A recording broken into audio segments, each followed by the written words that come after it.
Ingosi ihlabelelo zamaNazaretha iyaqala njengamanje njengoba njalo nje uMasuku Gamenxe ihora ke lesikhombisa usuke sekhona ke udokotela kuyokuthi sikhuluma ngobani ngalolu suku njengoba ngesonto edlule besino Dr. Xhakaza kodwa namhlanje nomntaka mfundisi uDr. Ngoki Mahaye oqhamuka lapha ke eNkandla ngaphansi kwethempeli ehlonipheni kanti ke umshumayeli uMahaye lapha ke umshumayeli uMahaye naye futhi uMahaye kanti umvakeli cha yena akuyena uMahaye noma ngathi manje ngiyabhekisisa isimeni somoya kanti ukholwa ukuhlobala futhi lapha kamvangeli naye lapha ke uMahaye kodwa ke umvangeli uShandi lapho yena ophethe nje amabandla onke lapha ke eNkandla uqhamuka lapho ke uDr. Ngoki Mahaye dokotela ngokhulu kwithoba sikubulele sikamngeke sale phakathi dange sephakathi kononamathele injobo zamadoda kuze kusamadoda eqhotholola ngithi ubani amagunya kushisa yithi ngoba isithindi somtshiki yithi ngobani abanqaba uhawana yithi unqaba hayi dokotela kanti kuthiwane owani inqaba kahawane kanti cha macingwane mhlawumbe umuntu ke ngoba nakho ngathi uyadideka baningi abadidekayo nokudideka sekwandile bathi ukuthiwa bathi abanye obani inqaba kahawana yabo kunjalo kulodaba kodolude kodwa empeleni ukuthiwa ngobani abanqaba uhawana obani abanqaba uhawana omunye unkosikazi lapha wakwamthembu esibongo wayeganele kwagcwensa kuleli bandla ngaphambi kuba kuzohlala ilanga lamalanga sekhothe umqalo wendlela baningi abantu obasebelandela yena naye seyihlale sesihlalweni hayibo sebeyoguqa kena hawo inhlalisothi yenqaba hayibo wayebizwa ngohawana ke ngoba lemkhuba yenza wayephatha okusahawanyana wayesebizwa ngohawana wathi wequmsele wayeseshintsha eba umuntu wesilisa ezefuna ukuba makulandele yona ngoba iziningi igameko kulokhu ukukholwa kwamqalo wendlela kukaShembe lapho khona kuvumbuka abanye sebefuna silandele bona singabe salandela uShembe ngakho ke insizwa ke cha zanqaba ngakho sithi obani abanqaba uhawana ngoba phela lokuthi kusuke kade kusikugidwa kumgidi mase kuvala bese sithi izomoya bese ihamba izifikela izihambe bese izomoya uJehova uNkulunkulu wethu izichithile izitha zethu waziqeda nya awusoka madoda hayi kodwa mancane ngoba zidila ngaleyo topic namhlanje ayihlobele phambili baba singabashiye sinyakadwele njengamathole esuthu ubisi mfowethu yabona sesidumbileke thina undomba ayishelele kwesithathele libhodo siliphakela abanye cha kodwa ngaphambi macongana kuba siqhubeke ngohlelo namhlanje umuntu uyathanda ukuba athathele ithuba ukubonga uDokotela uXhakaza ngegxalaba alifakile ngimlalelile emasabatheni amabili angene ngawo igxalaba alifakile naso azoqhubeka alifake njengoba sizoqhubeka sishintshane siyamemukela kakhulu kulempica abadala yokuhambisa ivangeli likaThixo liye kuzo zonke izizwe amen injalo indaba siyabonga kakhulu Dr. Ngoki Mahaye noma kanjani namhlanje uhlele siphezulu kwalo sophendula ke imibuzo ngoba lokhu sishilo sathi abantu babuza imibuzo eminingi lona hlele besiphezulu kwalo lelo selokhu siqhubeke nalo thina ngala udokotela futhi naye ngala mefika uDr. Xhakaza siyaqhubeka futhi naye njengoba naye phezulu kohlelo okuyilona akalandelayo akwaliqedi uhlelo lokubuza umbuzo mhlambe ngifuna siqhubeke ngoba umbuzo okhona la oqale sobuza umbuzo othi ngaba abantu abangaligcina isabatha ayibona yini abayimbangele ukuthi kube nenhlekelele ezisabekayo negcina sethatha imphefumulo abantu ake sizwe BK ake ngibuze la dokotela ukuthi thina esingamabandla esilandela ukuya emasontweni ngesonto sinomthelela yini mhlambe ezimeni ezithile ezenzekayo ngesimo sezulu kuba kukhona umakhelwane wami engathi ngibhizi ngicenta kuyisabatha umgqibelo wathi mina njengoba ngisebenza ngomgqibelo ngiyimi lo engibanga ukuthi ilanga libalele kakhulu kuyiqiniso lokho macingwane umbuzo onzima lona ubuzwa umlaleli angazi noma uyaqonda kahle ukuthi lo mbuzo awubuzayo ujule kangakanani ujulile emavikeni adlule ngikhulume ngethula umthandazo wokuvuka ngakhuluma ngezigamagamo nje ezimbalwa lokho ama nature's fury ngoba lapha eAfrika kunabantu abasagcina isabatha awona nje umzekelo kuphela ukuthi kunonkosikazi owephula usuku lwesabatha watholakala esenyangeni sathi sikhula thina kwaqhabuka lapha enyangeni lo yankosikazi ophethe iminyaba labo belethe ingane wephulisa bathi into nje ngoba phela khumbula ukuthi owethu umlando ubuhamba ngokuxoxwa ungabhalwa phansi yazi ke sebezothi kubhalwe phi lo thina vele sasingabhala kodwa siye embhalweni ngoba suke senzela ukuthi umuntu ofisa ukusi challenge noma ofisa ukwazi akwazi ukusizakala manje ngiyakhumbula nje ukuthi iAfrika ebusisekile iAfrika noma zingaba khona izikhukhula kodwa izikhukhula eAfrika azibi inhlekelele omaqhatha nako abanye amazwe eAfrika ingaba khona ilokhungana earthquake ukundindizela komhlaba kodwa akufana kwamanye lapho kubhubha khona abantu amamiliyoni inkulungwane zabantu zife kwamanye amazwe khona amavolcano lapho futhi kusuke nje khona udaka olushisayo elibizwa ngemagma uma seluhlangane lwenyuka lazolahlangana negas ethile imagma ivele ivuthe kube intabamlilo akasenzeki into le nje efana leyo sikubuka nje sikubuka kwamanye amazwe akhona ama tornado akhona ama hurricane inhlalelele ezinkulu kodwa ama-Afrika akaze zisigubuzele thina akhona ama floods izikhukhula khona ngisho ama tsunami ike abakhona nje lapha eThekwini ezikhathedlo akaze kubhubha abantu ama-thousand abantu funeke sibuze ukuthi iAfrika ivikele yini uma singaze sifike thina amakholo kuba sazivikele yini akona imthandazo kuphela imthandazo ehambisana nokugcina kwesabatha ngoba ukugcina isabatha kusho izinto eziningi ozenza uma uzogcina isabatha hayi ukuthi vele uthathe usuku noma isabatha awusithi usuthathe usuku noma isabatha awubasi uyahlambuluka makuzongena isabatha njengoba kade ngisho ugqoke impahla ezintsha uhlambuluke uyaphuma elawini ulala kwagogo noma ulale wedwa yaba isabatha nemgomo yalo ukuzizwe liphephe manje kufanele lazi ukuthi liphephe ngoba kukhona abantu akuthiwa amaNazaretha bakhona ngisho enhlanje eAfrika ungafuka bathole namhlanje umsakazo esikhuluma konamhlanje ukhozi umfundisi engimthanda kakhulu engicabanga ukuthi umfundisi owagcotshwa uNkulunkulu lapha emsakazweni umfundisi uPrince Zulu wabathatha abafundisi wabahlanganisa nabamaNazaretha kwaShembe wabathatha wathi abaye kwaIsrayeli madoda indaba enkulu uthi kwafica amaIsrayeli amanye ekhonze efaka eNazaretheni ifakayo ephatha imboko ebhabhadisa olwandle madoda isimangaliso ukuthi lento yenzeka la ikhona kwezinye indawo khona la ngaso sokwenza kodwa ngeyilanga keziveze bakwamkhombisa ukhombisa ukucula kwabo ukuthi bacula kanjani wasungikhombisa ukucula kwamaNazaretha ukuthi kuyafana nse ukucula kwakhona kwavela imbuzi bezonikela kwavela imbombo eshaya imbombo ngangukuthi thwese nje ngangusikela njengoba yiningi izinto esizaziyo ngale kwesikhathi esingayikhuluma emoyeni noma singenasikhathi sokuyikhuluma ebese kwenza abanye abantu abasilalele nje bengenalo uthando bengafuni futhi ukwazi bagcine abanye bengazi ukuthi sikhuluma ngempela ikulu indaba esephethe Dokotela khona ubuza umbuzo la ecabanga ukuthi umbuzo ngempela abaningi abangafisa ukwazi ukuthi okay siyezwa abantu bakhonza ke uShembe amaNazaretha akhonza uShembe yena ke ukhonza bani ake siuze lo mbuzo awubuzwa yimini sakaza umphathi umngomezulu lo awusho uShembe kanjani ukhonza ubani ke njengoba abantu bakhonza yena umfo kaMngomezulu ubuza umbuzo nje oyimpamba icutha uShembe ukhonza bani cha uShembe sathi ubuNkulunkulu bukaNkulunkulu behlile hlabelelo 185 baba umuntu ebantwini inkosi yehla bezele thina abona indini inkosi yehle ezulwini yaba umuntu ebantwini izele thina abona indini manje mazobuza ukuthi ubuNkulunkulu kuphakathi kwabantu ngoba sikhonza uShembe sikhonza inyama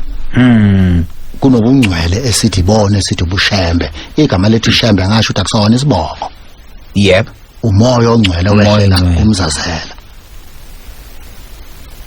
wadliwa nesimo sembali uSitheya Hadebe kwasekuzala umqalo wendlela ilo moya esithi uNkulunkulu manje ke kuyiTrinity uNkulunkulu indodana umoya ongcwele ungabuza nti ngoba nina nikhonza umoya ongcwele nikhonza bani cishe singamphendula nje kanjalo ukuthi cha ubuNkulunkulu lobo obengamele yonke into abukho ubuNkulunkulu lapho obukhonza khona ingakho uNkulunkulu unelungelo lokushintsha akungelutho kube utho nobe kuhutha kushintshe ngabe lutho ngoba konke ukaNkulunkulu ngeke sibuquestione ke thina ubuNkulunkulu ngoba nangomqondo wethu nje the human intellect empeleni the human intellect in fact is not able ukuthi singabuza uNkulunkulu yena sakho lo uNkulunkulu yena uganoba ubone nje umbuzo enjengale ebuzwa kanjalo yabo kodwa manje ngiyafisa ukubheka ngoba indlela ebukwa ngayo ngoba mabuka iBhayibheli uhlosisisa abantu abaphika uKristu babethi hayi siyamazi nje lona uzalo ubani nje lona hawu hey uzalwa zichaka nje uzalwa zichaka nje kanje lo moya naleyo ndlela okwabhekwa ngayo uKristu singasho ngicishe ifana nendlela abantu ababheka ngayo uShembe ngoba mawubheka uKristu bathi bebembuka kanjalo mekufika ithunywa zithunyelwa ubani lo eboshiwe ethumela ithunywa lapha ezothi ake niyobuza ukuthi ngabe nguye yini lodwa simlindile uJohani umbhabhadisi yebo ithini impendulo uthumela abafundi bakhe yebo ukuthi abayobheka ukuthi lo sefikile uyena noKristu obezofika na uma befika akabaphendulanga uJesu Kristu wathi izimungulo ziyabona nezishosha ziyasukuma abantu kulephela bayasindiswa hey hambani ke notshela uJohane nekubonile ngoba lezi zinto zayenzeka phambi kwabo manje kusho ukuthi nabantu kabakhonza labalandela lemsebenzi soqedela bacwana hey okay ngifuna ukubheka umbuzo la mangaphozisa uWanda lo ekhuluma khona ngokushintsha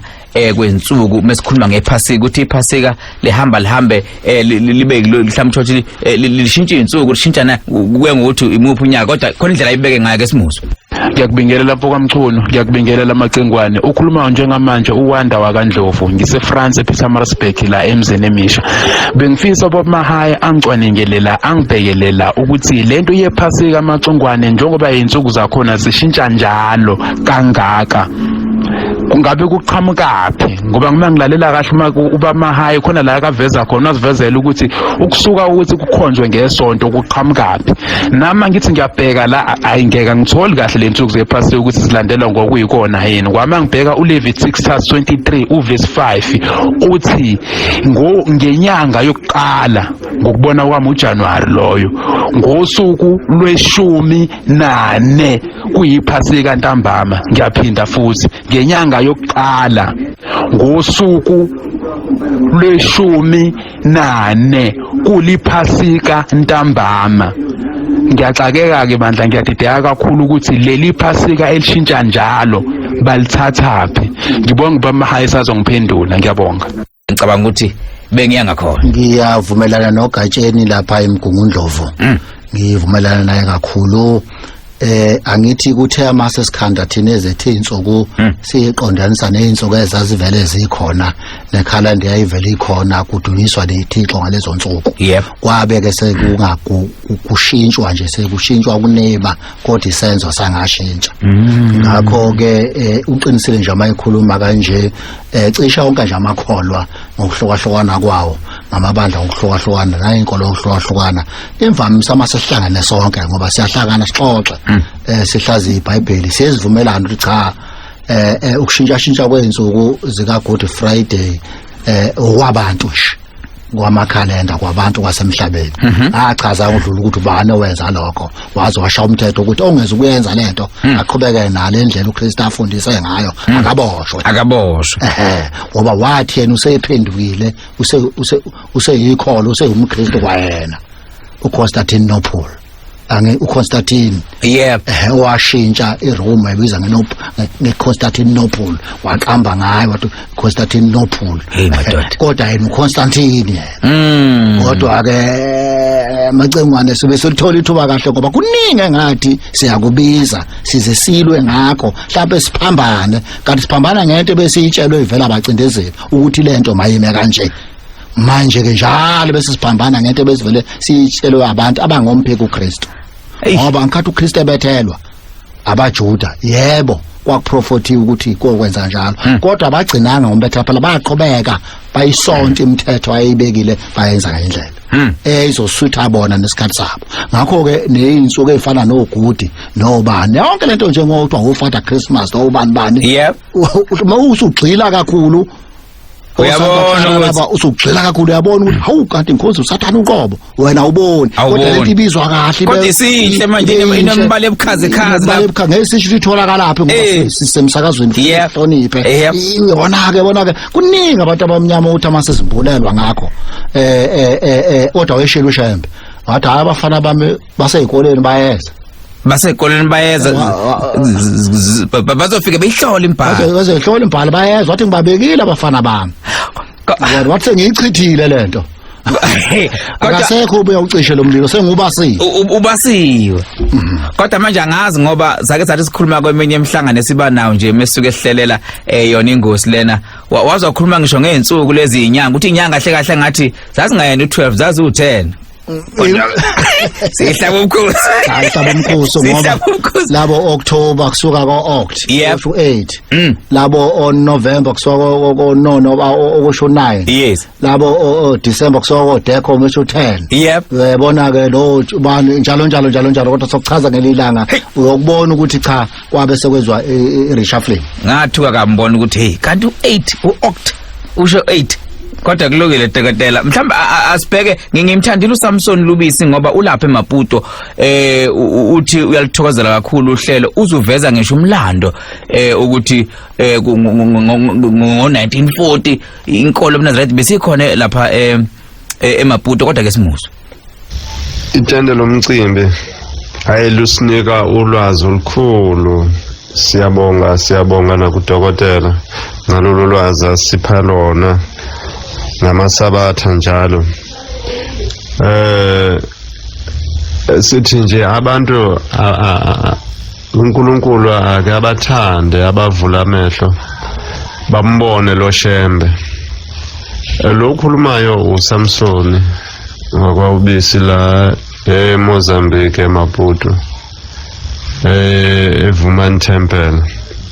Palmera hayi ngithi mina nje la eMozambique umama ongizalayo wazalwa 1944 ezalelwa kule nkonzo kusho ukuthi sekunesikhathi uShembe ekhona la eMozambique sebamazi abantu sesimazi ukuthi uShembe ukhona uNkulunkulu kodwa kuyangimangaza abantu abaningi namanje basasenenkungu emehlweni sengathi uNkulunkulu akabayimbulela nabo bambone bamazi lo Shembe uNkulunkulu wabantu ngiyabonga uthi uShembe kulesihlabelelo sika 113 Shembe ndodana kaMayekisi ngihawukele kwakukhuluma inkawu lapho nala eyasho khona ivesi yokugcina yithi hayi uNazaretha avuka ningaze nidlule isilwane ngokuyibona inkosi cela ukuthi nathi maAfrika ake sivuke ebuthongweni njengesihlabelelo samaNazaretha siyabonga sithi uNkulunkulu akanibusise kulolu hlelo kanye nodokotela amen hayi impela kunjalo akukho engingakuphawula kakhulu lapha amacengwane ngokuthi ngivumelane naye ukuthi kufaka isigxivizo kulokho esihlalo sisho ukuthi izwe la memo lema bonke abantu abamhlophe nabansundu kodwa ke ukhuluma ngento ejulileke amayikhuluma ngesihlabelelo 113 ayokhuluma nje ngento ejulile ethi Shembe ndodana kaMayekisa ngihawukele mina uthi wayasho njalo inkawu encane izodlula ngakuye kunevesi lethi vukani sekusile izovuka nini naze nadlulwa yinkawu njengokuyibona inkosi lesihlabelelo sijule ngangokuthi macengwane singikhumbuza eminye yemithandazo yesikhonzi senhlupheko ejulile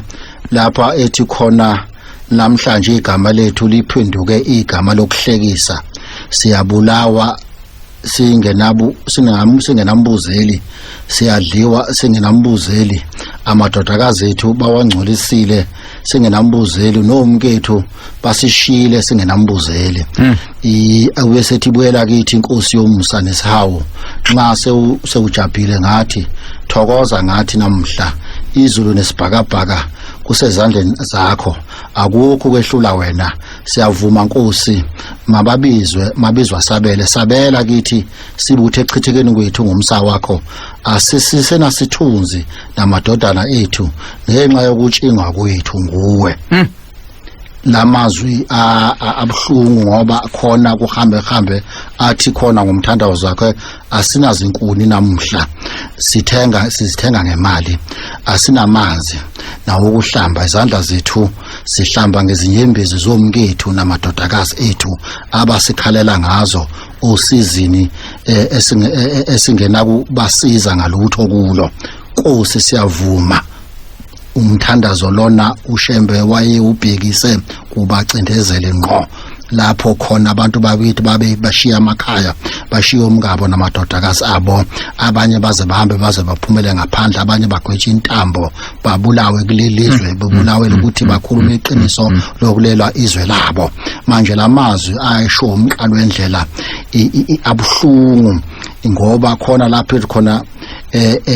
ibhulu lilinye labula lamashuma ayisihlanu saphuphutheka thina nobaba bethu umfula uphuzwanga izinsuku eziningi ngenxa yegazi lobaba bethu izidumbu zabo baba bethu zehlula izilwane zasendle zaze zabola uthi uShembe amanqe izinyoni zomkhathi zadla izidumbu zobaba bethu baswela abangcwabi ngokusinikela kwakho Jehova izitheni zethu nalamhla sithi izitha zethu ziyasitshakadula ngathi zibonga lolu suku owasichitha ngalo njengamanzi amabi angase msebenze amazwi abhlungu lona amacengwana engiwafunda namhlanje ngamakhulu amabomu ngoba sasingeke siwufunde lo mthandazo ngalesa sikhathi sesiwufunda namhlanje ngoba sesinelungelo lokufunda sesine freedom of speech but amazwi abhlungu lana asho umqalo wendlela uqobo lakhe maningi amazwi awasho angaveli angabhaliwe nakuze ihlabelelo abhalwa amanye kokwabhalwa ngendlela ukuthi kahlonhlonishwa ubuhlungu amazwi awazwa ekhulukhulunywa ngalokucindezeleka ngoba afika kumnyama la abantu bakithi babayazi ukuthi umqalo wendlela wabakhulula kanjani emaketangweni abacindezeli abakekho umuntu ongayihlonipha inkolo yawaShembe kodwa ethi umAfrika futhi uyayiqhanya umAfrika dokotela angazi kodwa ke indlela ebeka ngayo ifiksela usizi iyakhomba ukuthi ijulile kakhulu kodwa ke nesikhathi isona siphoqa ukuthi hayi asigoqe sigoqe macingwane uma sigoqa ngosizi sigoqa ngengoma enye yezingoma zokugcina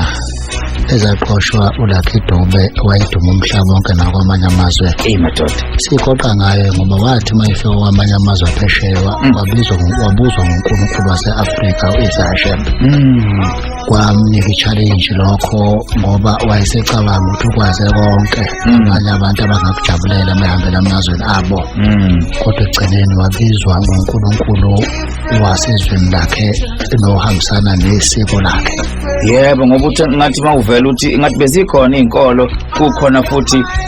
nezinto kodwa eyibukela phansi isiko lakhe ngakho ke kube imbudane nje kuleli bandla likaShembe uma kukhona umuntu othi ibandla likaShembe alihambisana namasiko namalona inkolo yamasiko abantu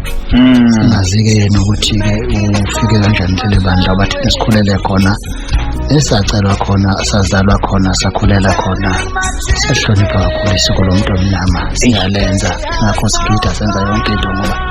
hlonipha isiko lomuntu kodwa ke amacengwane asivale baba ngoba ngizobe ngekho ngeviki elizolandela kodwa ngajabula ukuthi intsha yonke yasenkandla enabasho sihlangane lapha ngesabatha leli siyabona lomhla ka-12 eMfolozi TVET College Nkandla campus laphana eNkandla lapho yonke intsha yamaNazaretha eqhamuka eNkandla namaphethelo okufaka yebo baba naleli gama okufaka inabasho Foshe Nazareth Baptist Church Youth Foshembe nabasho Foshe but idumene nabasho so bese lapha neNkandla soqala ngo9 ekseni enkonzo hananze kuphelele wonke umuntu lapho esiyodumisa khona uNkulunkulu lapho siyokhuluma nentsha kubuholi bezwe lonke siyokhuluma nentsha buholwa ubaba umshumela umkhwanazi nazo zonke izikhulu siyobuka nje ukuthi ke lo mlando uzoqopheka eNkandla uzoqopheka kanjani ngoqala nqa kube ne-conference yabasha simema yonke intsha ke engamaNazaretha nengeyona abafisa ukuzobona nabafisa ukuzozwa hayi baba kuphelele lapha siyobamukela ngezandla ezimhlophe izwe lo memo bonke abantu abe akube njalo dokotela siyabonga kakhulu Dr. Ngoge Mahayi noma kanjani ngomhla 19 uzobe khona kodwa ngomhla ka12 Dr. Xhakaza siyabaxhakazisa baba